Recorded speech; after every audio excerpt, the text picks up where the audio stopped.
I have collected a couple of questions. We have very limited time, but among the questions most urgently asked are questions about the relationship between China and the United States.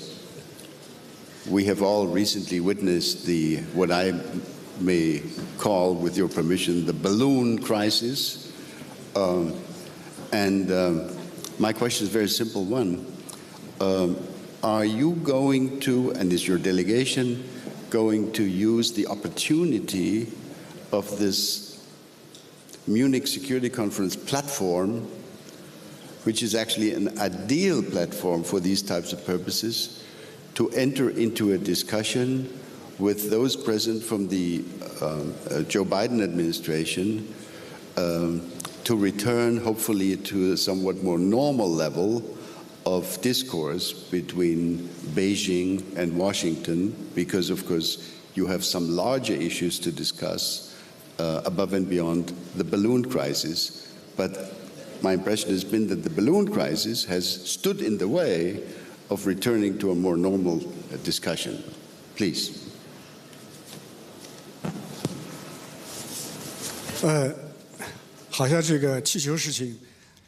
It seems that everyone is following very closely the balloon incident and has become the center of heated discussions. I will talk about some facts. We have very clearly told the United States this is an unmanned airship that is civilian in nature. It has limited self-steering capability and veered off course into the United States due to westerly influence. We asked the United States to handle it calmly and professionally based on consultation with the Chinese side. Regrettably, the United States disregards these facts and use advanced fighter jets and downed a balloon with its missiles. This is, I would say, absurd and hysterical. This is 100% abuse of the use of force. It is a violation of international customary practice, in particular, the Chicago Convention on International Civil Aviation. We do not accept this. Across the globe, there are many balloons in the sky from different countries. Do you want to down each and every one of them?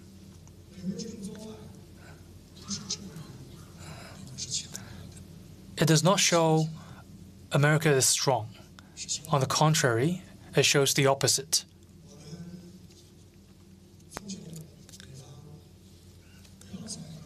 We urge the United States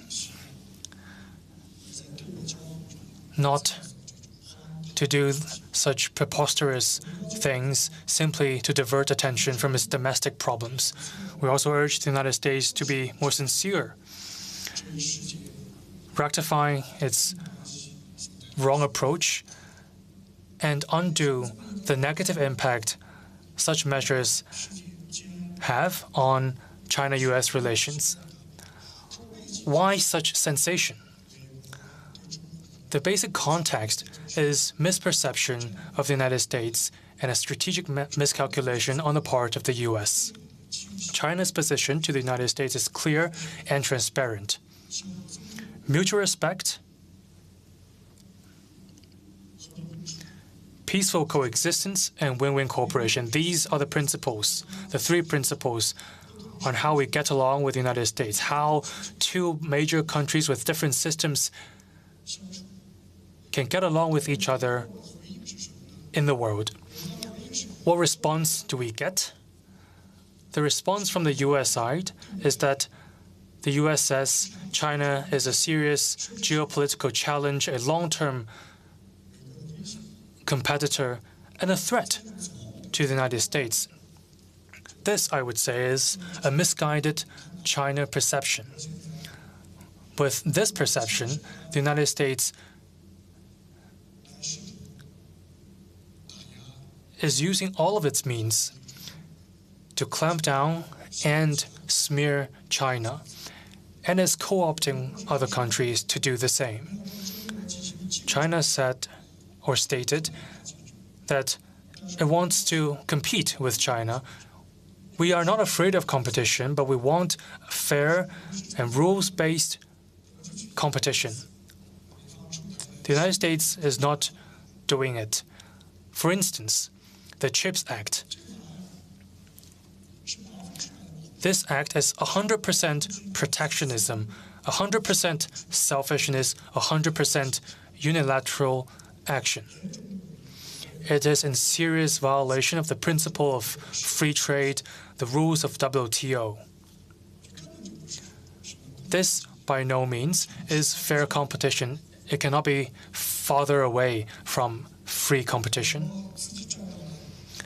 The U.S. is standing on the opposite side of free trade that has long espoused. This is pretty ironic.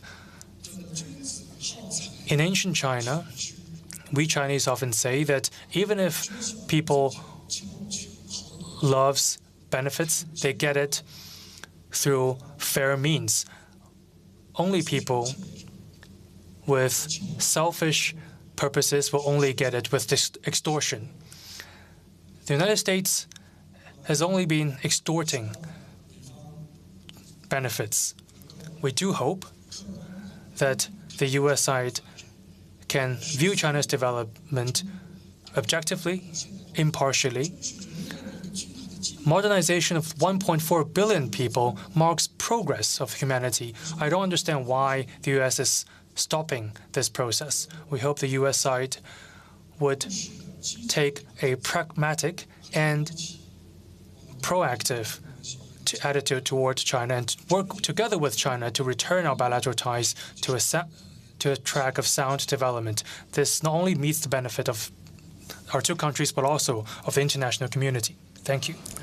Thank you very much. The team signals to me that our time is already up, but I don't think, sir, that this discussion would be complete if we didn't have at least one final minute, we don't have more time than that, for you to reassure this audience that a military escalation over the Taiwan issue is not imminent.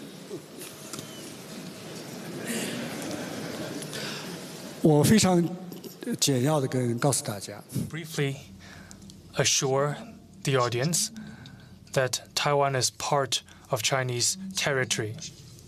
It has never been a country, and it will not be a country in the future.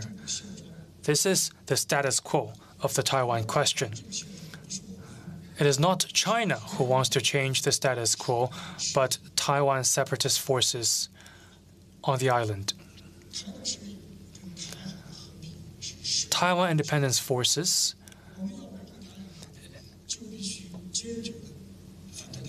undermines peace and stability in the Taiwan Strait. That is why we must oppose Taiwan independence and Taiwan separatism. We must observe one China principle. This is also a consensus of the international community. We reiterate the importance of respecting sovereignty and territorial integrity. This is good. We hope that on China, sovereignty and territorial integrity should also be respected, because Taiwan separatist forces are threatening our sovereignty and territorial integrity.